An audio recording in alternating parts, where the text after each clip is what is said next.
these are the reasons he should leave to go to Liverpool. I don't think there's enough said about why he shouldn't go to Liverpool this year, because I think the Liverpool squad, if you look at the contract situation, obviously they've got Kanate, who's out of contract this year, Diaz, who wants to leave. You've then got Nunes, who is trying to leave. Well, not necessarily trying to leave, but they're trying to get rid of Nunes.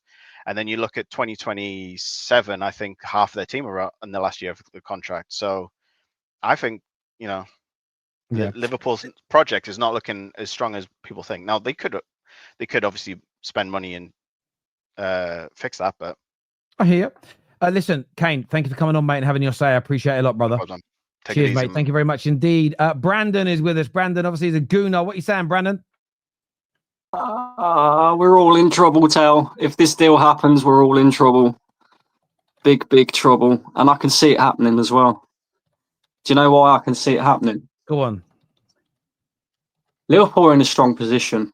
I know what my man's saying about Newcastle, being in a strong position, but the reason why Liverpool are in a strong position is because, kind of like if they say, right, cool, you're not going to give us Isak, cool, we'll go for Ekitike, and vice versa. But I also think that the thing that really strengthens Liverpool's position as well is Isak would be interested, no doubt, in going to Liverpool. They're the current Premier League champions. They've proven over the last sort of 5 to 10 years they can win trophies consistently. They've got big players there. And I think also Newcastle could do with the money. We were talking about their project. This money for Isak could significantly speed up their project. And for the sake of losing one player, I think their owners will probably look at that and think, well, we could keep him for another year. But if we keep him for another year, that's another year less on his contract. So therefore, next summer when we come to sell him, he probably won't get as much money for him. If he has an injury hit season this season, like what my man was talking about, where Isak does tend to spend a lot of time out injured, that could also affect his market value. I think the Newcastle owners, if they're sensible, will be looking at this going, cool, 150 million coming in. We're bringing in another striker who's, one of the top targets out there in the world in Ekitike. And we could use that money to fund some more players to come in to build a better squad. And I think that's what Newcastle need. Yeah, I agree. I'll ask you a question.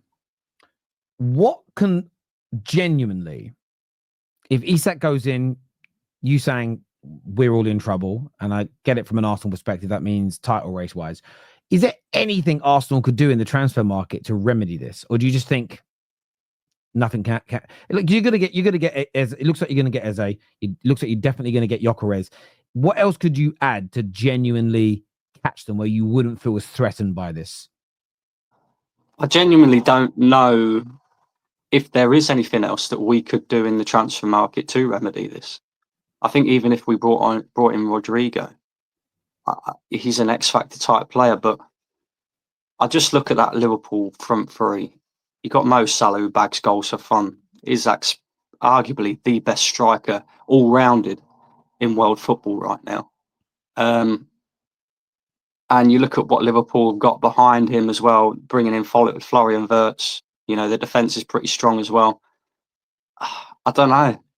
I mean, if they bring in Isak, it's going to be a tough ask for anybody in this league to compete with that, I think.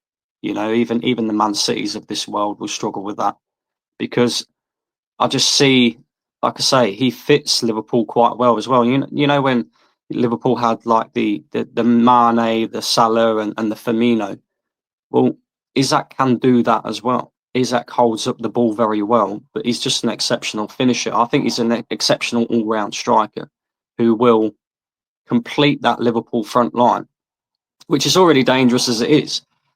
I look at Arsenal. I think we'll probably get one more. I think we will get Eze. I don't think we'll get Rodrigo,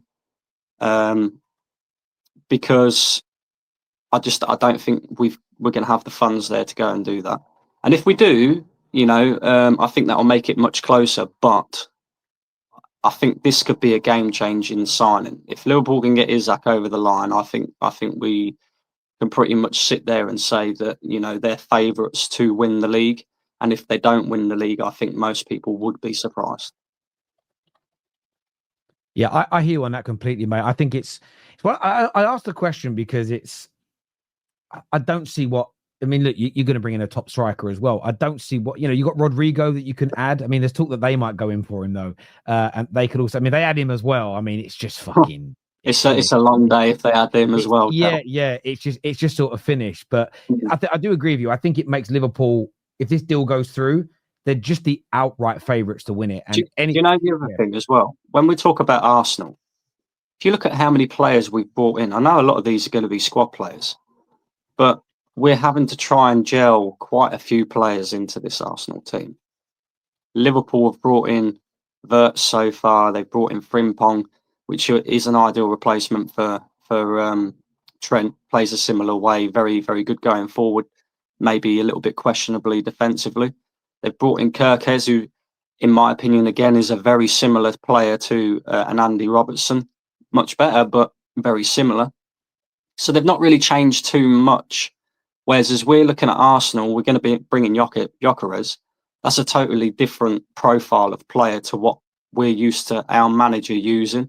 And I think in order to get the best out of Gyökeres, for example, Arteta's going to have to change the way that Arsenal play. Now, whether that works and whether that doesn't work very much depends on the players that we bring in and how well they settle into this team as well. You're talking about a key piece in most of these top teams is the number 6. Rodri's a key piece in Man City's. Gravenberch last season was a key piece in the Liverpool midfield. Zubimendi has to come into this Arsenal team and hit the ground running because he's going to be very key to how we play, especially with the way he goes forward with the ball and spreads it out wide. So I think having that different profile of player up front as well and having to change the way that we play slightly, I think that also has to factor in. Whereas Liverpool, having Isak, having Wirtz, they're just adding better quality to their squad. They haven't necessarily got to change the way that they play. Does that make sense? Yeah. No, I totally get where you're coming from with that. I do, and I think that it's one of those interesting ones. I'm still at a point where I want to see a few teams in pre-season. I want to see what people look like because you know that summer where you brought in Jesus and Zinchenko, you just all click straight away. And again, if recruitment's really good and you are buying the right profiles for how you play, I'm not saying some players don't need time to adapt, but there should be an element of players looking good straight away. You look at Cunha at United. Most United fans have said he's exactly what we need in that left-hand side 10 position. I expect a pretty good display from the beginning, if that makes sense. Brandon, though, appreciate talking to you, mate.